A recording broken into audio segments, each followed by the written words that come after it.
২০১২ সালের ৯ ডিসেম্বর রাজধানীর পুরনো ঢাকার বাহাদুর শাহ পার্কের কাছে বিএনপি জামাত জোটের ডাকা অবরোধের সময় দর্জি দোকানি বিশ্বজিৎকে নৃশংসভাবে কুপিয়ে হত্যা করা হয়। এই হত্যাকাণ্ডের নেতৃত্ব দিয়েছিল জগন্নাথ বিশ্ববিদ্যালয়ের ছাত্রলীগ কর্মীরা। হত্যাকাণ্ডের এক বছরের মধ্যেই চাঞ্চল্যকর এই মামলার বিচার কাজ শেষ করে ২০১৩ সালের ১৮ ডিসেম্বর এই মামলার রায় ঘোষণা করেন বিচারিক আদালত। সেই রায়ে ৮ আসামির মৃত্যুদণ্ড ও ১৩ জনের যাবজ্জীবন সাজা দেওয়া হয়।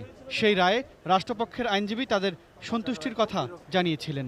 ন্যায় বিচার প্রতিষ্ঠিত হয়েছে, এই কারণে আমরা রাষ্ট্রপক্ষ থেকে সন্তুষ্টি প্রকাশ করছি। বহুল আলোচিত এই মামলার ডেথ রেফারেন্স এবং ফাঁসির দণ্ডপ্রাপ্ত আসামিদের আপিলের রায় রোববার ঘোষণা করেন হাইকোর্ট। সেই রায়ে বিচারিক আদালতে মৃত্যুদণ্ড পাওয়া ৮ জনের মধ্যে মাত্র ২ জনের ফাঁসি বহাল রাখে হাইকোর্ট। এর মধ্যে রফিকুল ইসলাম শাকিল কারাগারে আটক, আর রাজন তালুকদার পলাতক।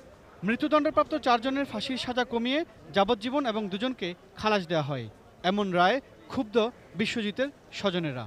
আদালতের শ্রদ্ধা করি, ভক্তি করি, কিন্তু আদালত যেই রায় দিল আজকে, এই রায়তে আমার বিশ্বাস হারিয়ে গেছে। আগের বিচার ওই ঠিক আছিল, বিশ্বজিতের পান না, বিচার তো পাইনি। হাইকোর্ট রায়ের পর্যবেক্ষণে বলেছেন, বিশ্বজিৎ হত্যাকাণ্ডের পর ময়নাতদন্তকারী চিকিৎসক ও সুরতহাল তৈরি করা পুলিশ কর্মকর্তার দায়িত্বে অবহেলা আছে। তাদের বিরুদ্ধে তদন্ত করে ব্যবস্থা নিতে আইজিবিকে নির্দেশ দিয়েছেন হাইকোর্ট। সেটা তো বুঝাই যায় যে ওখানে যে একটা ডিফেক্ট আছে, সেটা তো আদালতের যে পরবর্তী আদেশ যেটা এই যে তদন্ত করার জন্য বলেছে, এতে তো বুঝাই যায় যে ওখানে একটা ত্রুটি আছে। এইরকম একটা চাঞ্চল্যকর হত্যা, সেখানে দেখেন পোস্টমর্টম রিপোর্ট এবং তদন্তের মধ্যে তারা কিছু গাফিলতি করলো কী কারণে? বেনিফিট দেওয়ার জন্য। তো এইরকম বেনিফিট যদি সবসময় চলতে থাকে, সেটা বন্ধ করার জন্যই আদালত চিন্তা করেছে যে এটা বন্ধ করা দরকার। আর অনেক সময় নির্দেশ দেওয়া হয় ব্যবস্থা নেওয়া হোক, কিন্তু প্রশাসন যে ব্যবস্থা নেবে তো নিশ্চিত করে বলা যায় না।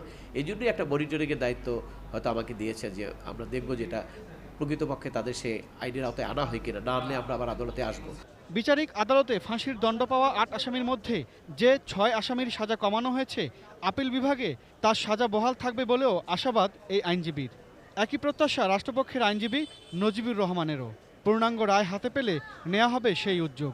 আমরা পূর্ণাঙ্গ রায় হাতে হওয়ার পর তার পরীক্ষা করে পর্যালোচনা করার পর আমরা সিদ্ধান্ত গ্রহণ করবো আমরা কী করবো। আমাদের মনে যদি কোনো কিছু আসে যে এটা সাজাটা কি কমে গেল কিনা বা লোকজন কিছু বাদ পড়ে গেল কিনা, সেটা আমার মনে হয় সামনে যখন আপিল বিভাগে আসবে, সেখানে যদি আইনজীবীরা সঠিকভাবে তুলে ধরেন, অবশ্যই সেটা কেউ যদি বাদ পড়ে থাকে সেটা হয়তো সম্পৃক্ত হয়ে যাবে। Imran Hossain Suman, ATN news, Dhaka. বিচারের মাধ্যমে প্রকৃত অপরাধী যারা আছে তাদের সাজা দেওয়া হলো উদ্দেশ্য, কিন্তু একজন